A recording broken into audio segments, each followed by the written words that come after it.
So enough people have been asking me in my comments about what mods I use, consistently enough for me to want to put out a mod video just to get it out there what mods I use at any given point.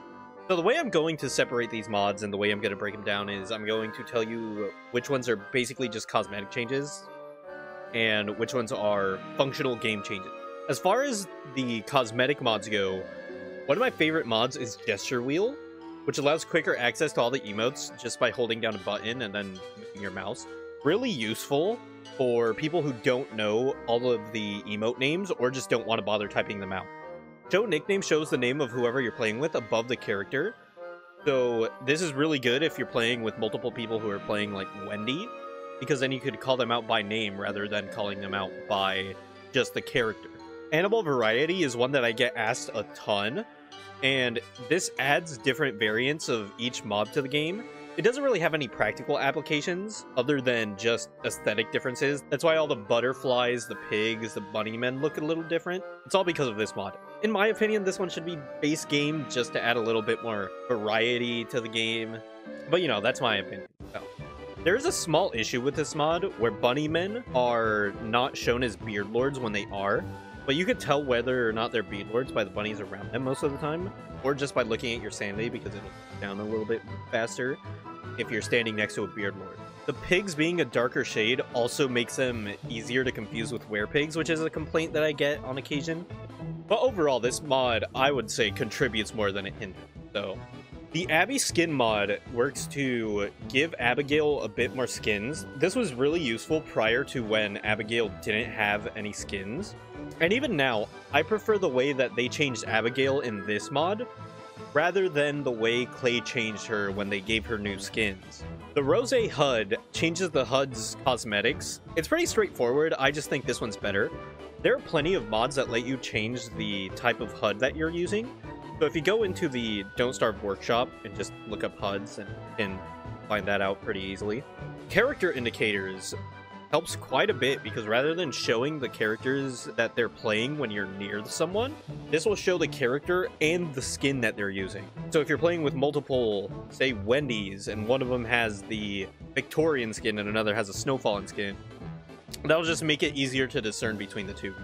Snow Tile Disabler lets you see through the snow. It just acts as a way to toggle snow on or off. There's also a middle option that lets you still see the snow, but it's very easy to see the ground underneath, which is really good for when you're re-turfing the ground. It's somewhat impactful to gameplay because it makes it easier to see roads, but it's mostly there for aesthetics. Stat change display just displays how much health, sanity, or hunger you lose or gain by whatever it is you're doing. So prototyping things, crockpot recipes, taking damage, so on. Skins Extender lets you open presents without a science machine, and it also lets you see the history of skins that you get. Overall, this mod is really useful. I would highly recommend it to anybody. Moving on to gameplay changes. The Epic Health Bar shows the amount of health left on the boss or enemy you're facing, with a cool looking health bar at the top of the screen. Overall, I would recommend this mod over other health telling mods. I think this one just looks better, which is personally why I use it over something like Insight or what have you. No Thermal Stone durability just disables Thermal Stone durability. Pretty self-explanatory. This is definitely one of the more cheatier mods that I have, but I don't like the fact that thermals are now something you have to maintain as opposed to in base game Don't Starve, where they were something that you make and then they just last forever. Granted, I feel like I have this perspective because to me rocks are pretty expensive since I main Winona, and she's a character that guzzles down rocks. Global Positions lets you see other players on the map and shows areas that they've explored. It's also pretty cheaty, but for the most part, most people tend to kind of accept this mod whenever it's enabled. Health info just displays the health of whatever it is you're hovering over. This is a server-sided mod. It's a little bit redundant given a few other mods that I have on this list, but either way, it's still pretty nice. Wormhole marks just marks the wormholes with colors that help discern which wormhole leads to where. It's really useful just for calling out what wormhole leads to where for your teammates, saying, oh, you should take the red wormhole and it'll lead to Pig King or something. Geometric placement. You know this one. I know this one. Everybody knows this one. It just enables a grid and it lets you place things closer to each other. It lets you stay organized. Overall, this is a pretty good mod. I would recommend it if you don't already have it, but it's geometric placement. Everybody has this mod.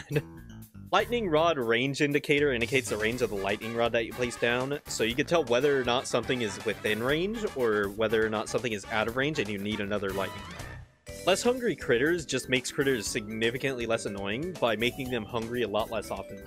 You can configure how hungry you want the critters to be after an amount of time, so you can make it like every 5 days, every 10 days, every 20 days, ever, you know, whichever you want. Set piece configuration revisited is something that is incredibly cheaty, albeit very useful. This allows you to toggle certain set pieces such as a reed trap, Mactus, graveyards, and so on.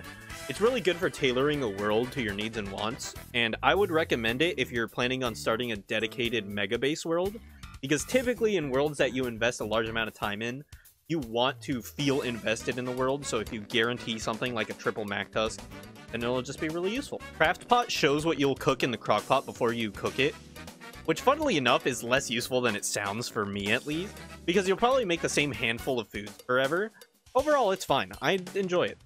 I would recommend it to newer players who don't particularly know what they're cooking in the crock pots. Combined statuses displays more information in the HUD, such as season length, date, temperature, the world temperature, so on.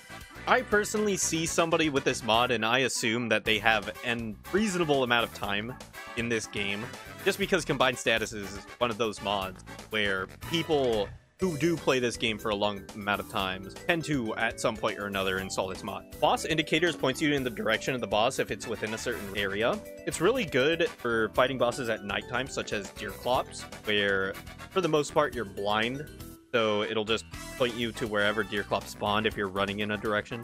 Place statues allows you to position yourself a lot more accurately to make placing statues a lot easier. This is really useful for me since I play Winona and she benefits greatly from having statues. Though the usefulness might vary from character to character. At the very least, it's something that helps decorate your base in a way that you would like. Snapping tills forces a grid whenever you're tilling the fields. This is really useful if you're playing a character that benefits from farming, or if you're just a fan of farming in general. Action Q Reborn 2. This one's the Reap What You Sow compatible one.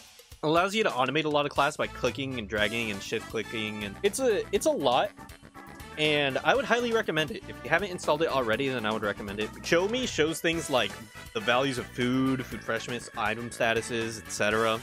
This is a server-sided mod, but it just displays really useful information, which I would recommend. Zoom Plus allows you to zoom in and out furthermore in the cameras. This one's fine. I personally use it for getting screenshots of things to use for like backgrounds or use for whatever it is that I'm editing at the time. Ground Chest lets you open a menu that displays nearby items. It's really good for messy servers with no chest organization systems, as well as just day-to-day exploring, because if you join a server that has like nothing at spawn, you could turn on Ground Chest, set it to large, and then just explore everything by refreshing it and then seeing if there is flint, sticks, or grass anywhere nearby. It's a little cheaty, but I'd still say it's worth it. Observer Camera gives you more cinematic camera controls, and this mod can, and admittedly, it has been used to find things in worlds. This mod can and has been used for more cheaty things, such as finding Lunar early or scoping out locations in the world, finding Monkey Island, things of that nature. A little cheaty, but whatever. I'm not going to tell you how to play your game. Hopefully you don't tell me how to play mine. Everybody's opinions is up to their own. All that fun stuff. The Finder mod makes finding things in your chests a lot easier and a lot more possible without mini signs. It just highlights whatever it is you're looking for if you're looking for it in a crafting menu, or if you're holding it in your cursor. The Push mod lets you push things more efficiently. I personally really like this mod because in a lot of video games you tend to start pushing things that easily slide off of your character, and I find that incredibly infuriating. Like, I have to grit my teeth, my muscles tense whenever it happens. Like, it's a real issue for me. But yeah, that's all of the mods that I personally use. You could decide for yourself whether or not you think these mods are cheaty or whatever, or whether or not you want to install them. But what I will say is don't like tell anybody how they should play the game, you know? Like, you know, people are free to mod the game in however they want. If they want to install night vision mods, if they want to install some of the more cheatier mods that I have, then let them go for it. You know, like, play the game however you want. That's all I really got to talk about. Hopefully this helped people find whatever mods that they might want to use in my videos. And hopefully it's just, you know, something that's helpful. Till next time, bye-bye.